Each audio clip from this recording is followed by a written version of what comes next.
Rain drummed steadily against the windows, casting long shadows across the bedroom. It was one of those nights where the sky couldn't decide if it wanted to cry or scream. Thunder cracked, lightning flashed, and you were curled up under the covers, completely unbothered. Mostly. Until your pervert-ass husband came walking out of the bathroom shirtless, towel slung dangerously low on his hips, hair dripping with water that clung to his collarbones and abs like it had a personal grudge against your self-control. He looked like a Greek god carved by someone who had way too much time and too many thirst issues. You didn't look up. You refused to look up. You focused on your book like it was sacred scripture. But you felt him watching you. You're still awake? His voice was low, deep, laced with that soft rasp that only came out at night. Can't sleep, you shrugged. Thunder's too loud. He chuckled darkly. So you're scared, and you didn't think to call your loving, caring, insanely hot husband for comfort? You snorted. I'm fine, thanks. Your ego's already enough noise.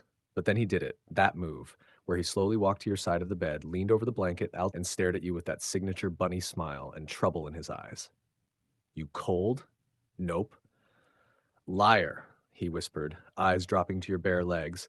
Your thighs are shaking. You pulled the blanket tighter. Because I'm annoyed. He sat beside you, shirtless and smug. Don't act like I didn't catch you staring at me when I walked out of the shower. He leaned in. You really think I didn't notice the way your book dropped a little? You smacked his arm with a pillow. How he grabbed it instantly and threw it across the room. Hey, you gasped. He tilted his head playfully. You hit me, wife. I'm just defending myself. Should I handcuff you for domestic violence? You deadpanned. You actually own handcuffs? He smirked. Do you want the truth or the fantasy version? Jungkook. What? He grinned, pulling the blanket off your legs a little. You married me. You knew what came with the package. Wet nights, dry humor, and very little clothing. Thunder cracked loudly outside. You jolted. Without thinking, you leaned closer to him. And of course, that's exactly what he wanted. His voice softened, brushing your ear. You sure you're not scared, baby? No. Then why are you hiding under the blanket like a cute little burrito, huh? You glared at him. He leaned closer again, lips hovering just over your cheek but not touching. If you get any cuter, I might have to do something illegal. Your breath hitched. You're already my husband. Isn't that enough crime for the night?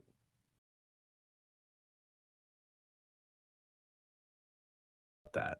And with that, he pulled the blanket over both of you, wrapped you in his arms like you belonged there, and whispered, Sleep now, but if you have a nightmare, wake me up. I'll scare it away with something much worse. You didn't know if he meant that sexually or sarcastically. Probably both. With Jungkook, it was always both.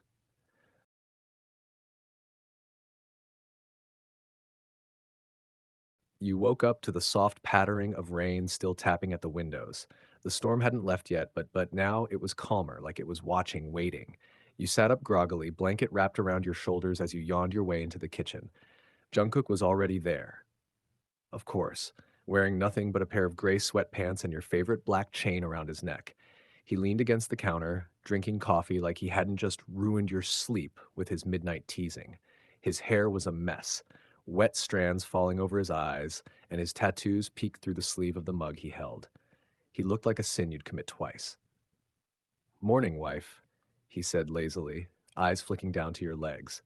Nice shorts, real subtle. You blinked and looked down. You're wearing his shirt and your shortest pair of sleep shorts. You hadn't even realized. Shut up. Didn't say anything, he said, sipping his coffee with a smug smile. But I see everything. You huffed and turned to the stove to make breakfast, but before you could even grab the egg, smack, you gasped. Jungkook, did you just slap my... Hmm? No? Must have been the wind.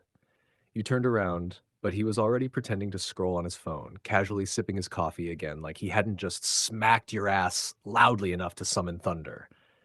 You're insane. You love it. He was right, and that annoyed you even more. You flipped a pancake angrily. He came up behind you, snaking his arms around your waist. Still mad? Still breathing? He nuzzled into your neck, whispering, if you keep looking this cute in my shirt, I might burn the rest of your clothes. You pushed him off. He laughed like the devil. Later that day, you were lounging on the couch again, scrolling your phone, trying to ignore the way he had left the shower door open on purpose. As he stepped out shirtless again, you didn't look, you didn't even blink. You would not give him the satisfaction. But then, you okay, babe? Yeah, why? You've been quiet, because I'm trying to ignore you.